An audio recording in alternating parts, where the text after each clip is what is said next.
BRS के working सदर KTR ने कहा कि कांग्रेस हुकूमत में बदउनवानी और बदइंतज़ामी आम हो चुकी है, जबकि साबिक़ वज़ीर आला के चंद्रशेखर राव की क़ियादत में तरक्की और फलाही काम साथ साथ चलते थे।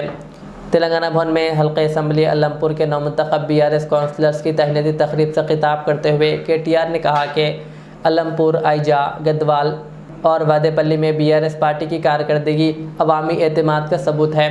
उन्होंने दावा किया कि सरपंच से बल्दियाती इंतखाबात तक नताइज जाहिर करते हैं कि अवाम का झुकाव बीआरएस की तरफ है। केटीआर ने नागर कर्नूल में 2 माह के बच्चे की मौत, कोडाड में दलित नौजवान राजेश की मुबैना लॉकअप मौत और खम्मम में मकानात की मसमारी जैसे वाक़यात को कांग्रेस हुकूमत की इंतज़ामी नाकामी करार दिया। उन्होंने इल्ज़ाम लगाया कि कांग्रेस अपनी 6 ज़मानतें नाफिज करने में नाकाम रही और रैतु भरोसा इमदाद व खाद की फराहमी में किसानों को मायूस किया। उन्होंने पार्टी कारकुनों से अपील की है कि वो चौकन्ना रहें और हुकूमत की नाकामियों को बेनकाब करते रहें। उन्होंने यकीन जाहिर किया कि बीआरएस दोबारा के चंद्रशेखर राव की क़ियादत में इक़्तिदार में आएगी। నిన్న మొన్న నేను కొన్ని జిల్లాల పర్యటనలో పోయాను. మొన్న నాగర్ కర్నూల్లో నిజంగా బాధ అనిపించింది.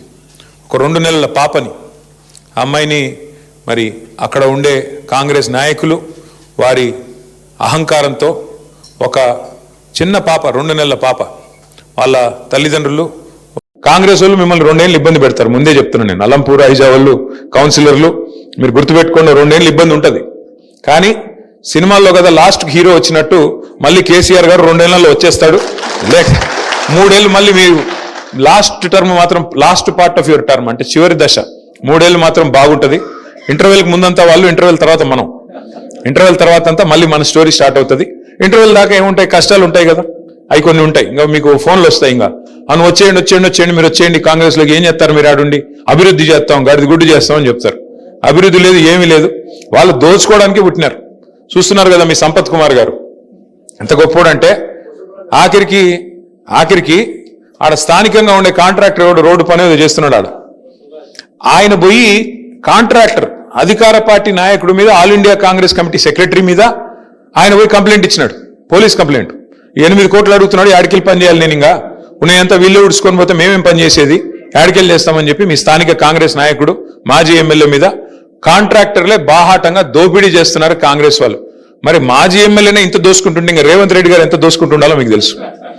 1000 కోట్లు ఇస్తా అని చెప్తున్నాడు ఆయన. 1000 కోట్లు ఇస్తానని చెప్తా అంటే ఇంకా ఆయన ఎంతో ఎన్ని వేల కోట్లు వెనకాల వేసుకుని ఉండాలా ఈ 2 ఏళ్లలో. కాబట్టి ఇవాళ జరుగుతుంది ఏంటంటే ఈ రాష్ట్రంలో దోచుకోవడం, దాచుకోవడం. కాంగ్రెస్ పార్టీ బ్రహ్మాండంగా అదే పనిలో ఉంది. ప్రజలకు కూడా అన్ని బోధపడ్డాయి, ఇవాళ ప్రజలకు కూడా అన్ని అర్థమైనాయి. ఇంకా కాంగ్రెస్తోనే న్యాయం జరగదు, కాంగ్రెస్ మోసం చేస్తుంది. లేకపోతే ఇవాళ ఫిబ్రవరి 27 రైతు బంధు పడ్డదా? ఎన్ని డైలాగులు కొట్టారు రేవంత్ రెడ్డి. ఆ రోజుల్లో ఏమన్నాడు, 3వ పంటకు కూడా ఇవ్వాలా రైతు బంధు అన్నాడు. ఈ ఒక్క పంటకి ఇచ్చే ముఖమే లేదు నీకు, యూరియా ఇచ్చే ముఖం లేదు నీకు. యూరియా కూడా ఇచ్చేది, యూరియా బస్తా అంట యాప్లో ఇస్తాడంట. యాప్లో, షాప్లో ఉంటే కదా యాప్లో ఇచ్చేది, యాప్లో పెట్టుకోవాలి. మరి యాప్ అందరికి వస్తుందా? వాడినికే వస్తుందా?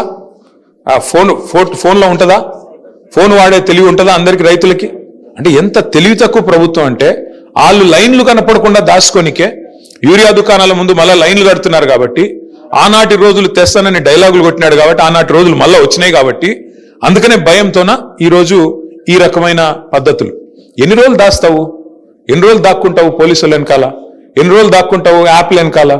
అందుకే నేను అనేది ఇంకెక్కువ టైం ఏమీ లేదు, ఇంకొక సంవత్సరం.